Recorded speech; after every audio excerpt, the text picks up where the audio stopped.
Hello, welcome to my accountancy class, the Master's World.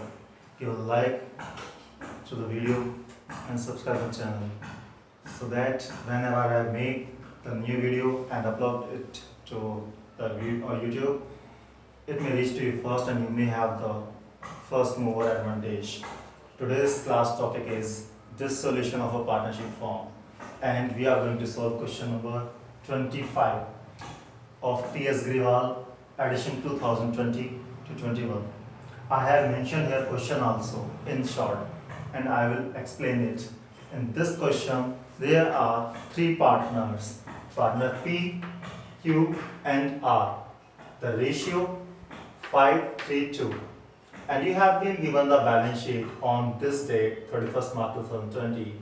In the balance sheet, BP, loan, general reserve and the capital of the partners, cash at bank, stock, sundry debtors minus provision, building, plant.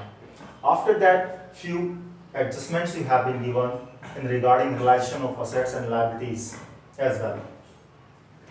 After the last line of the adjustment, you can see what you have been asked to prepare in the question.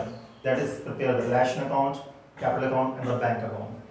When we are going to solve these types of questions, we are having 4 steps. Step 1. Read the last line of the question and draw the format. First, we are going to read the last line and bring the format. Relation account, you have drawn the format. Draw the format of relation account, particulars, amount. Then partners capital account, draw the format of capital account. In the combined format, you are preparing the 3 partners capital account. First, particulars, amount for P, amount for Q, amount for R. Particulars P, Q, R.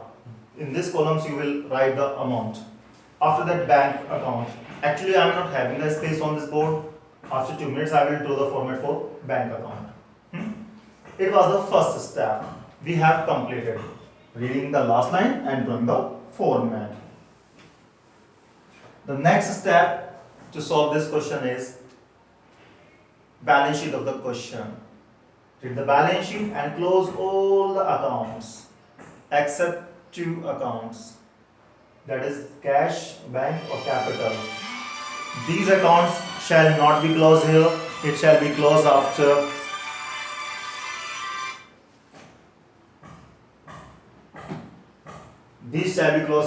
the relation account and all. Now, first see that these are the realizable assets. Realizable assets are those assets which can be realized. ये वो assets होती हैं जिनको हम बेचकर cash ला सकते हैं. पहला जैसे स्टॉक, डेटर्स, बिल्डिंग, प्लांट, ये वो assets हैं जिनको हम बेचकर कैश ला सकते हैं, जो रियलाइज हो सकती हैं, इसलिए कहते हैं रियलाइजेबल assets. Assets के बैलेंस डेबिट होते हैं. इन अकाउंट्स को क्लोज करना है अब क्रेडिट करके. तो क्रेडिट करेंगे स्टॉक को, डेटर को, बिल्डिंग को, प्लांट को. तो डेबिट क्या करेंगे? डेबिट एक टेम्परेरी अकाउंट खोला जाएगा जहां ये असेट्स रियलाइज होंगी, इसलिए उस असेट्स को अकाउंट को नाम दिया गया है रियलाइजेशन अकाउंट. तो देखिए, realisation account debit to building, to plant, to stock, to debtor. Realisation account को डेबिट किया है, बहुत सारी असेट्स को इनको क्रेडिट कर दिया गया है. अब आपको एक बात पर ध्यान देना है, डेटर्स 42,000 के दिए हैं, माइनस क्या, प्रोविजन 2,000. ये प्रोविजन फॉर डाउटफुल डेब्ट होता है, डाउट है लेकिन अभी डूबा नहीं है पैसा. तो आप कहेंगे मार्केट में आपके जो डेटर्स हैं वो 42,000 रुपीस के ही हैं. तो 42,000 पर आपको यहाँ लिखना है. इस क्वेश्चन में ये पॉइंट वाली बात थी. और प्रोविजन ये आपका क्रेडिट बैलेंस रखता है हमेशा. प्रोविजंस के बैलेंस क्रेडिट होते हैं, इसलिए जब इन अकाउंट्स को क्लोज करेंगे तो डेबिट कर देते हैं. एंट्री बनेगी प्रोविजन फॉर डाउटफुल डेब्ट account debit to realisation account. तो रियलाइजेशन अकाउंट के आपने क्रेडिट साइड लिख दिया प्रोविजन फॉर डाउटफुल डेब्ट 2,000. और इस तरीके से हम आप देख सकते हैं स्टॉक, डेटर, प्रोविजन, बिल्डिंग, इन सभी अकाउंट्स को आपने यहां से उठाकर बैलेंस शीट से रिलेशन अकाउंट में ट्रांसफर कर दिया और ये अकाउंट्स क्लोज हो चुके हैं. और प्लांट एंड मशीनरी भी साथ के साथ। अब आपका केवल बैंक अकाउंट यहां पर बचता है। हम बैंक अकाउंट का फॉर्मेट ड्रॉ करेंगे और इससे पहले हम आपकी बैलेंस शीट की रियलाइजेबल असेट्स की बात करेंगे। रियलाइजेबल असेट्स, रियलाइजेबल लायबिलिटीज की, जैसे बिल्स पेबल, लोन, ठीक है। अब बीपी आपकी और लोन लायबिलिटी होती हैं, इनके बैलेंसेस लायबिलिटी क्रेडिट होते हैं। जब लायबिलिटीज अकाउंट को क्लोज किया जाएगा उनको डेबिट कर देते हैं, तो एंट्री बनेगी bills payable account debit, loan account debit. एक टेम्परेरी अकाउंट खोला जाएगा रियलाइजेशन के नाम से, तो loan debit, BP debit to realisation. To means realisation credit हो गया बीपी के नाम से और लोन के नाम से, और यहां से आपने इन्हें भी हटा दिया। अब आते हैं रिजर्व्स ऑफ कैपिटल पर। आपने कैपिटल की इंटरनल लायबिलिटी होती है, कैपिटल की आपने अकाउंट फॉर्मेट ड्रॉ किया है, बैलेंस 44,000, 36,000, 20,000 आपने कैपिटल में ट्रांसफर कर दिया। जब आपने बैलेंस ट्रांसफर कर दिया तो इसके बाद जो जर्नल रिजर्व बनता है, जर्नल रिजर्व को पुराने पार्टनर्स के पुराने रेशियो में ट्रांसफर कर दिया जाता है, तो इसकी भी एंट्री बनती है journal reserve account debit to partners capital account. ठीक है, general reserve account debit to partners capital account, partners के कैपिटल को बढ़ा दिया आपने। अब वहां आप देख सकते हैं केवल एक अकाउंट खुला हुआ रह गया है और इस अकाउंट को भी आप क्लोज कर सकते हैं। ये अकाउंट भी आपका क्लोज हो जाएगा, लेकिन कैसे होगा? सारी एडजस्टमेंट्स के बाद क्लोज होगा।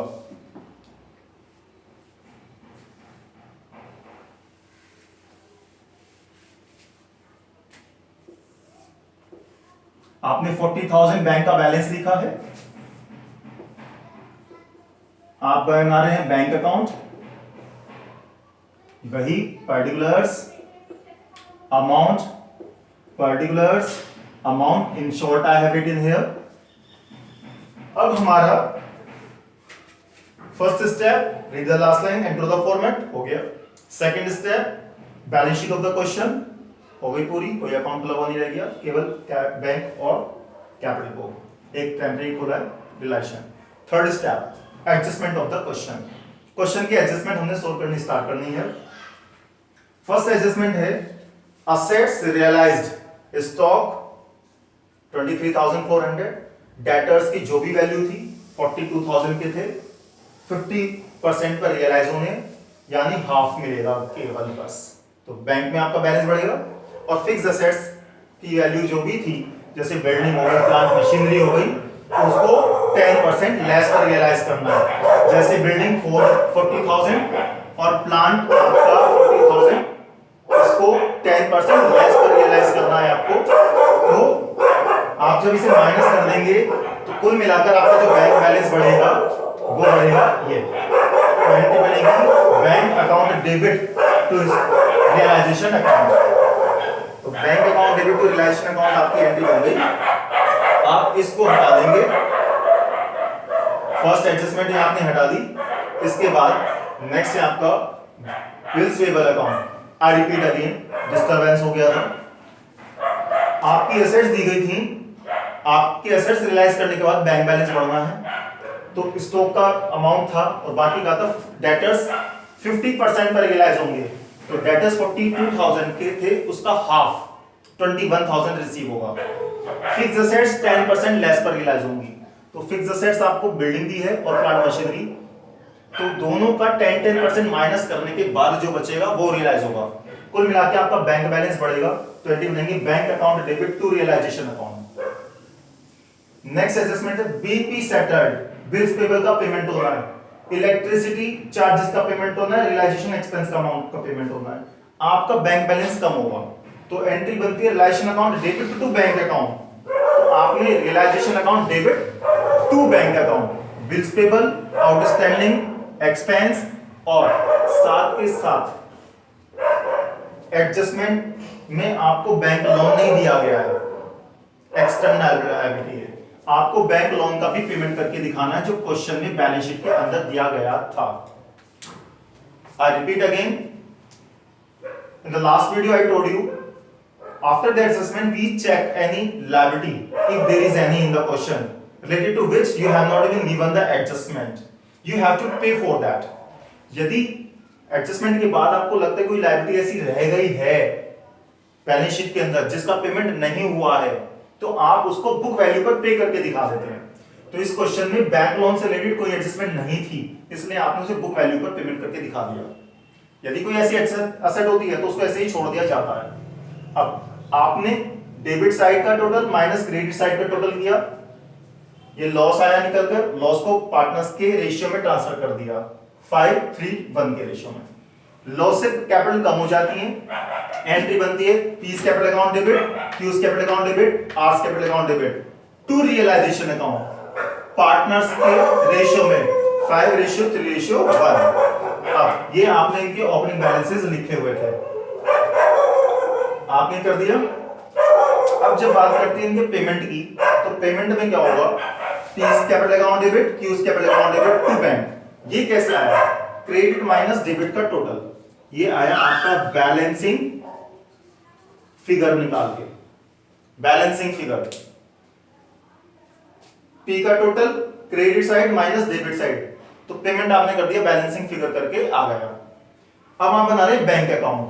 देखिए बैंक अकाउंट का आपको बैलेंस शीट में ही ओपनिंग बैलेंस दिया था, आप लिख सकते हैं टू बैलेंस ब्रॉड फॉरवर्ड या बैलेंस ब्रॉड डाउन भी लिख सकते हैं, ओपनिंग बैलेंस भी लिख सकते हैं जो बैलेंस शीट में दिया गया है।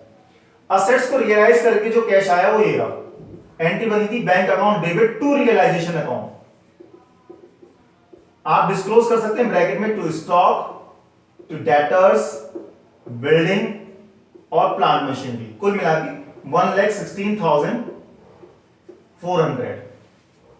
ठीक है, आपका जो पेमेंट हुआ वो ये रहा, बाय रियलाइजेशन अकाउंट, ब्रैकेट में डिस्क्लोज कर सकते हैं आप bills payable, outstanding electricity bill, creditors etcetera. Amount पे जो किया आपने ये रहा 64050। फिर इसके बाद आपने जो पार्टनर्स का कैपिटल का पेमेंट किया है, एंट्री बनाइए partners capital account debit to bank account, तो यहां पर by P's capital account, by Q's capital account, by R's capital account. तो फाइनली आपने इनका पेमेंट कर दिया और अमाउंट आप वहां से लिख लें 39750, 33450 और 19150। अब देखिए आपने पूरा सॉल्यूशन कर दिया। अब आपको क्या करना है, ये अकाउंट क्लोज हो चुका है, ये अकाउंट भी क्लोज हो चुका है, अब आपका कोई अकाउंट खुला हुआ नहीं बचा है। यहां भाई आप जब बात करते हैं कैश या बैंक अकाउंट की, इसमें कोई बैलेंस कैरी फॉरवर्ड नहीं होगा, दोनों साइड का आप टोटल करेंगे, दोनों साइड का टोटल यदि इक्वल आया है तो आप समझेंगे आपका सारा सॉल्यूशन सही है, वरना कहीं ना कहीं मिस्टेक है। टोटल किया 1,54,400, 1,56,400। इस साइड को टोटल भी करेंगे 1,56,400। आपका बैंक अकाउंट का बैलेंस दोनों साइड का मैच कर गया, इसलिए आप कह सकते हैं सारा सॉल्यूशन सही है, कोई मिस्टेक नहीं है। I hope that you have got all the concepts of this video and you have liked this video. Give a thumbs up if you like the video and subscribe the channel. Once again, thanks. Have a nice day.